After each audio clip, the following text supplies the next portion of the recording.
All right, and we are back.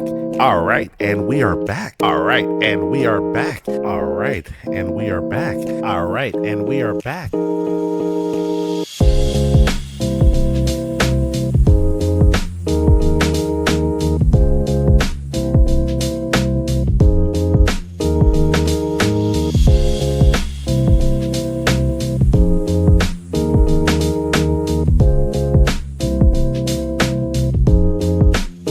Hey, how you doing? Welcome. All right, and we are back. And today we're back with something a little bit different because we're actually going to be doing a review. And if you saw the title, you already know what the review is.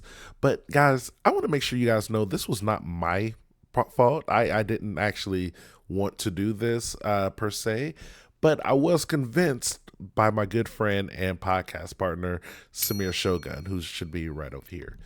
He has a Patreon. Make sure you guys go subscribe to his Patreon. Editor, put the Patreon on hand or something. And we actually decided to watch 3 episodes of the Good Times show, Black Again, Good Times Black Again, as they call it. So, guys, I decided to put on my best 70s looking shirt and do a review of the 3 episodes I watched. Was I right in my initial trailer reaction, which you guys should be able to see right here? Was I wrong? Did the show do anything that made me be like, wow, this was actually good for the black community? Or good for the animation, or good for comedy? You know, any of those things would have been acceptable. So guys, let's find out here. Was I right or was I wrong? Make sure you drop your predictions below. And while you're doing that, make sure you like, comment, and subscribe, because you'll never know what I'm gonna do next. But here's the real thing. Before we get into the review, here's the serious part, and I almost never talk about this. If you guys don't like, comment, and subscribe, more importantly, subscribe, YouTube will come through that door right over there, and they will. Good Times Black Again review. All right, so let's get into this review. The show starts like the first episode. Code opens with the father now singing to a cockroach, the original theme song from the Good Times. Now, I wasn't even like a huge, I wasn't like super against this, but it did seem a little corny. He's talking to a cockroach, obviously immediately showing that they're poor, they have roaches. Not a good look at the very beginning, but it does give us a clear opportunity to take a look at the animation. And I'm going to show a picture of an example of the animation they use here, but it's bad. I will say that the animation itself is bad on the show. That is number one. And then I'm not going to go through every single thing here. I'm also going to bring in my boy Samir Shogun just to give his opinion on the show. But I will say this. Some of the major plot points that I didn't enjoy. One, the baby. Let's talk about the baby. The baby can talk, and everyone can clearly understand the baby. This isn't like we don't know who can and can't understand the baby situation. The baby talks, has its own life. The baby sells drugs. The baby has guns. The baby does all this stuff. First episode, the baby is a drug dealer. They have a relationship with the dad and the baby that is like the dad doesn't enjoy the baby selling drugs. The mom accepts the baby sells drugs, but still wants to treat it as her baby. Everyone else in the household just, I don't know, they kind of just treat this as if it's a grown man, and ignores the fact that it is a baby. So, that's a weird plot point, because with Stewie, there was a whole thing of like, does he or doesn't, like, who can and can't understand Stewie? At points, it makes a little bit more sense. But now that you fully flesh this out as everyone can clearly understand this baby, the baby sells drugs, it is a baby. Why aren't they doing anything about this? Like, it's at this point now, it's just a baby selling drugs. That's weird. Like, anybody would, I don't know, be able to rob this baby, kidnap it, take all the drugs from it, do all the different things that actually happens to drug dealers in real life. But outside of that, it's just a very strange thing, because I believe it's episode 2 or 3, where the father is like, no more of this baby. I'm kicking this baby out our household. But then the mom has the baby still come in when the father's not there. So now they're doing like a weird cheating analogy between the mom and the baby and the father, where like, every time the mom leaves or the dad leaves, the baby comes in the house, and then they're like doing the diaper changes and all the other stuff. And they're really implying that it's like the baby is um, like another person that the spouse is cheating with. That was just a weird thing for me, I would say. Let's talk about the son, the other son here, the oldest son, who has the attention issues. He's really artistic, like artsy stuff like that. Like he's pretty much like JJ was, where he was into the arts and crafts. He didn't really pay attention too much to the books and stuff, but the difference between him and JJ actually had a couple of redeeming qualities about him. Uh, the son doesn't have as many redeeming qualities. He definitely has a few. Like he does have a passion for being, drawing and things like that. But it's the way that they put his scenes together that just don't even really make a lot of sense. So they, have an episode for him where he actually, takes Ritalin, or as they would say, um, to maintain, get his focus back in order. They do a little internal, monologue or whatever in his head, where they visualize his brain, and they're like, oh, his creativity is so powerful, and it's in charge of everything, and it's kind of running all his other senses. But then his focus is just like so immature, and it's like a baby pretty much. But he takes this drug, and all of a sudden his focus gets super powerful, and becomes super strong, and is able to maintain the focus of his mind, and keep him on track. So now he could do books, he could do like schoolwork, and focus on his books and his studies instead of just drawing every day. Now the sister, who I haven't talked about her yet, but I will. I can't wait to talk about her in a second. Her character gets jealous of the fact that he is, supposed to be smart now. So she decides to, flush down all his drugs, the Ritalin in the toilet. Now, you would think that they would have something going on where like his focus and his creativity work together to make sure to maintain this new level of focus that he has, at least some, but also maintain his creativity, some type of balance where it's not just all one versus the other, something where it's like a good lesson and good storytelling at the end. No, they don't do that at all. They decide to have his focus and his creativity have a physical fist fight, and then his focus actually leaves his brain. Like his focus becomes a physical like being, and leaves his brain and kidnaps his sister. And then they are like on a roof together, and he is about to like drop his sister off the roof. Again, I am talking about the like visualization of his mental focus has left his brain and has become a physical entity, and is now holding his sister on their roof, about to drop her off. Now, the sister does get saved. How does she get saved, you ask? That leads me into another weird situation that they have on the show. In this same episode, I believe this is episode 2 that we're talking about here, the father sees a dog. Random dog. I believe it's a police dog, but he just takes this dog because he doesn't see an owner for it. And he starts to really like this dog. The dog enjoys him. The wife gets jealous of the dog. Do you know what the wife does to get back at this dog for being a dog and, taking the husband's attention? She decides to sleep with her husband in front of the dog, and they do the thing where like they show their silhouette of them, having intercourse with the dog looking shocked and appalled. I was also shocked and appalled because none of this has so far been funny, but also it has been very ridiculous. Like, it's one of those things where they really, in the writer's room, must have thought this was hilarious, but clearly it was not.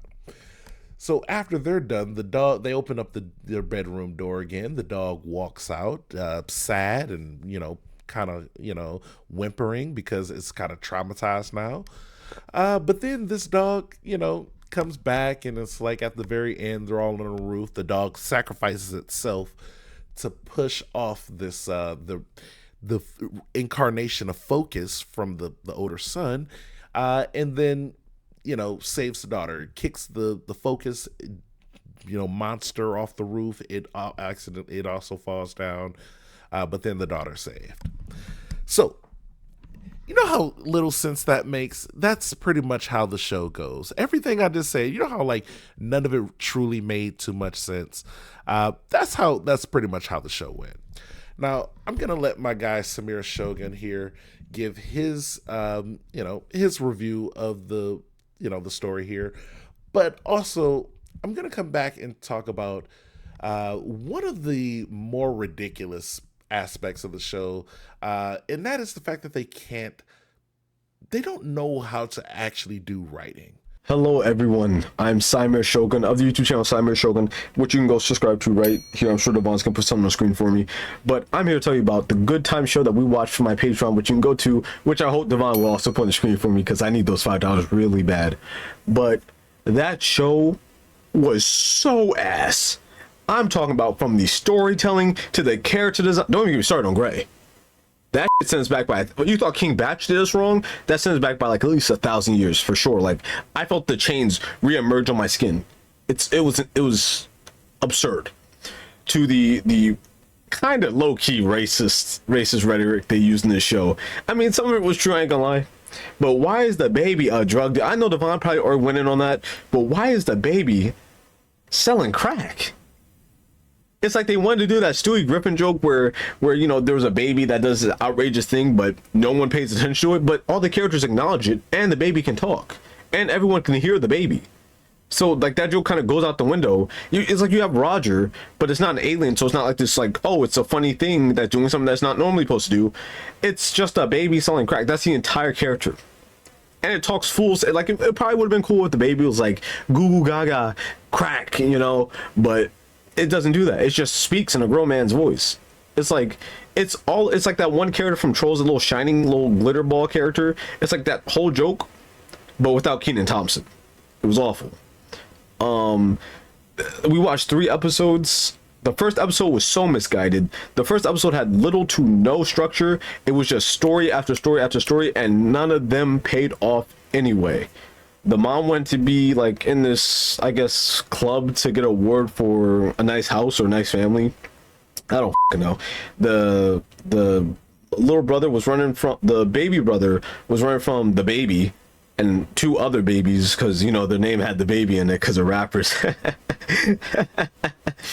He was trying not to get boomed by them. Gray was on this strike not to eat, and I forgot what the other brother does. He kind of falls to the side, honestly. He's one of the most unrememberable characters of this whole thing. But Gray's character arc completely fell through because at the end she was like, the patriarchy, the system will be there tomorrow or something, so it doesn't matter what I do today. The mom ended up getting a trophy, but it didn't amount to nothing because it wasn't like one of the times like, I realized that the trophy is the family I have here. And then got the trophy as like a little, hey, good on you for knowing that. But here's a little extra, something. Good things happen to good people. No, she didn't do any of that. So she got a trophy for nothing.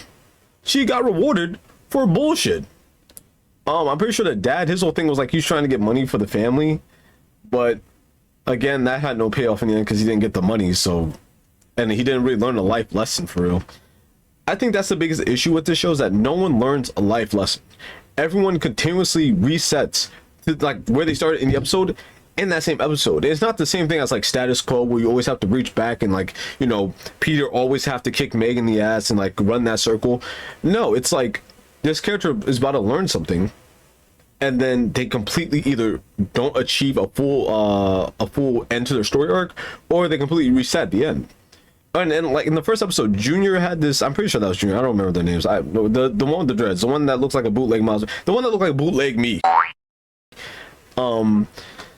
he had this character arc out of nowhere about having to defeat his dad to become a man. It really came out of nowhere. If you've seen the first episode, you know what I mean. It truly was just, I'm pretty sure it's the first episode with the pool hall. I could be wrong. It could be the second episode. It kind of all blend together. It came out of nowhere. It just showed up out of nowhere. It was really unnecessary. Gray's whole thing about the system, it was like here and there they'll talk about it, but it never got anywhere. And then when it was finally ready for the payoff, it just went, the black people are gonna be black. Niggas gonna be niggas. And it's like, okay, cool. I wasted my time. Which is basically what it felt like. I'm glad when we watched 3 episodes, because hopefully you guys will go to Patreon and watch that, because I ain't watching no more of it. Unless you guys are willing to pay more for it, because if you pay, I'll do it. I'm very easily persuaded by finances, as you can see. But there was this weird episode, I think this was the second episode, where the mom was jealous of the dog taking away her husband, which is weird because they didn't show that in the first episode. To be like this jealousy thing with the mom, or any type of thing with the mom being like, someone can replace me. And the dog seemed to also reciprocate that feeling of, I'm going to replace you. So you know what the mom does? You know what she does? She has sex in front of the dog and traumatizes the dog, which I will admit was a little funny. I ain't gonna lie. Watching a dog get traumatized by sex. What did he say? 10 out of 10 humor. But it was a really weird scene, because it was like, that was kind of midway through the episode, and then the dog kills itself. Well, I guess it tries to save somebody, and then it dies to a focus demon. Yeah, this feels like a regular show, but only black people in the ghetto. It's like if every character in a regular show was black and thrown into the ghetto instead of a park. And like all their situations are kind of around the fact of them being black. I think the best that they done when touching on anything was the ADHD episode, which was in the same episode, the second episode. I think their personification of focusing and how the different aspects of yourself act when you're on ADHD medication, I think that was a very cool way to show it. I wish they could do more of that, but in a different sense. The show itself, when it comes down to the animation art style, is low-key atrocious. Like the dad's character design, it's like, I understand what they were going for. They were trying to do a more like, you know, stylistic version of black representation, you know, having the bigger lips, having like, you know, the proportions, like the big cheeks and like the small forehead, or like the bigger forehead, you know. They tried to do that, but it really didn't strike well. It just looked like a caricature. No, the Gray's, I keep coming back to this, but Gray looks terrible. And in the third episode, they had this moment where like she got all glammed up and got like a BBL, and then they had her shake it in front of the camera. She's like 14. Who was that for, Seth? That's suspicious. That's weird. Who was that? That wasn't for me, Seth. I don't think Dan's watching this one. This show was to be completely real, 4 out of 10. I laughed like 2 times at the third episode. I'm starting to believe it was brain rot. I will admit. Might be. But I will stand on the fact that Queen Lakuchi is a funny joke, and no one can take that from me. So thank you for my time on this channel. You know, my channel's here. Please give me money or I'll cry. Yeah. Back to whatever after me, if there's anything after me. If not, to the outro. I don't know. This is something. Samir made a ton of good points. Here's one that I want to talk about more in depth. And that is the episode 3 that we watched. I think it was the last episode, episode 3. The daughter goes through her period. Now, this is a normal type of episode. Most shows do this. If they have a teenage daughter, they'll have a period episode. And this one just was a little bit strange. Now, the normal part was that the daughter has her period. The mom, comes in there, tries to help her out. She gives her a pad. But then the daughter's like, well, I may want to use a tampon. Now, then they go into a whole situation of, tampons versus pads. And the mom believes that tampons are a gateway into having intercourse. Now, I'm sure most women here have had to deal with, period situations. And maybe even some of you had moms who had those same type of mentalities.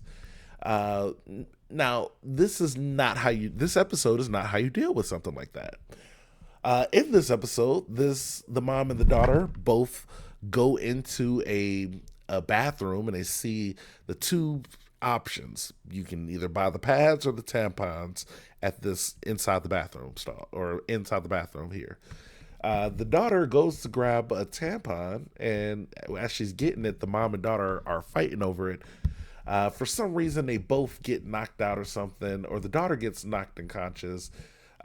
She falls, she like hits her head or something, and she wakes up in an Alice in Wonderland situation, a period-related Alice in Wonderland situation. So, for some reason, her mom is there as well. Now, in this episode, her and her mom go through a little journey. They meet a fairy godmother of sorts who is pretty much the, you know, what do they call it? Like Mother Nature, or, you know, however you, Aunt Flo or whatever of this universe, of this dream sequence here. But then the mother has a full, like, re-understanding and change of character moment when she realizes that she only feels the way about tampons because things of her mom, and those things weren't actually even true when she grew up. She realized that none of the things that her mom told her about that led to anything, and that her life still happened even when her doing, you know, having, you know, pads. She didn't use tampons, yet she still lived the life that her mom said would happen if she did, you know, use the tampon. So it turns out it wasn't a gateway, and that, you know, now the mom from the show is now having a realization.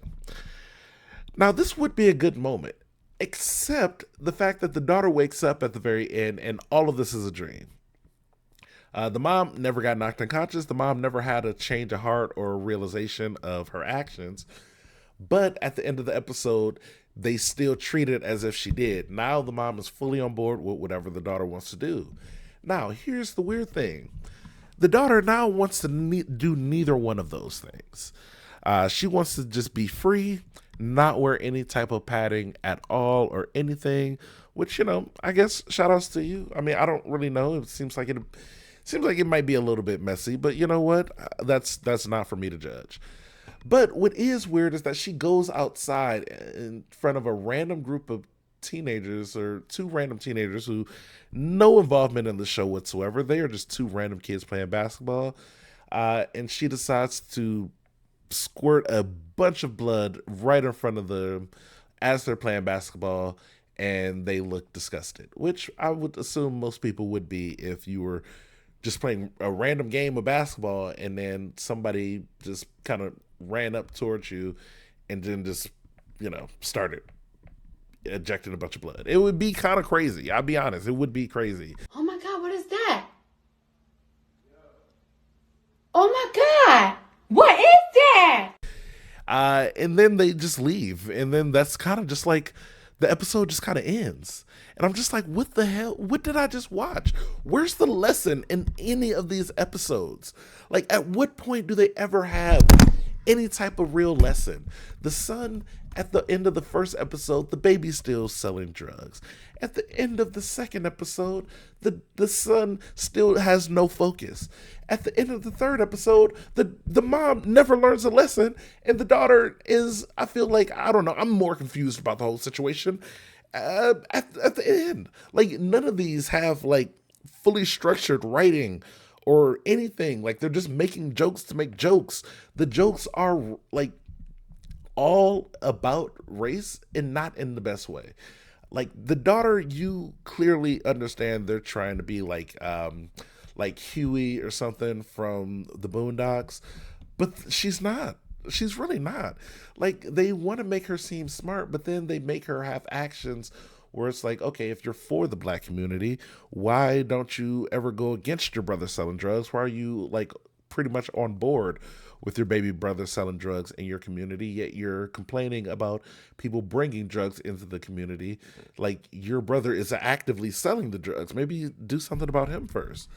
The older brother is, again, just not, like, you would think they're doing like a JJ type of thing, but it's just not the same. It's more just like he's just dumb. And like, even when he gets a little bit of focus, he doesn't use it properly. They do a lot of things where like every episode, like the father at one point has a pool mat, like he has to play pool against somebody because apparently his grandfather beat this guy's grandfather and it made him lose all of his grandfather's money. So now that family had to be even more poor than they already would have been. So now he wants to play him to kind of get back and bet a bunch of money. But at the very end, the father just like leaves the table, just like, oh, well, I'm actually, even though I was going to lose and this is the last ball and I got to get this, I just got to go. And he just takes his money and he just leaves. And it's just like, there's no, like, what, y'all got to resolve that. Like, you can't just leave in the middle of the bet like that. I'm sure bro will be upset. And then they never follow through with it. They never bring that back. Like, nothing ever comes from that. They just pretty much waste like 10, 15 minutes of the episode of the B plot, just like trying to figure out this situation. And then it never comes to any type of relief. Like, it's just ridiculous. Like, at that point, why even have the B plot? Just stick with the A plot and you'll be good. But yeah, I don't know. The show's not good. I was right. Long story short, I was right. If you enjoy this show, I got something to tell you. You're probably dumb. And I'm sorry to be so harsh with that, but realistically, it's true. Like, if you enjoy this show, you're probably one of those people who, when they told you to read out loud in high school, it was a struggle for you. It was like a very big nightmare. You didn't pre-read the words ahead of time. You didn't like look at the paragraph as the person ahead of you was reading. No. I'm Floyd Mayweather, and I'm Floyd Mayweather, and I've joined Heart Radio for the show. Your stripes. Okay. I'm Floyd Mayweather, and I've joined Heart Radio for the show. Your Stripes movement to support hiring vets. I'm Floyd Mayweather, and I've joined. Again, I don't want to like shame anybody who enjoys this show, but you should have a little bit of shame if you enjoy the show. Like, you should understand that liking this show is like, it's almost like, it's like enjoying soul playing because of the story writing and not because it's such a dumb movie that it's easy to make fun of as you're watching it. Like, there may have been one or two jokes that I may have chuckled at. I don't even think I think I chuckled at watching it with a group of friends.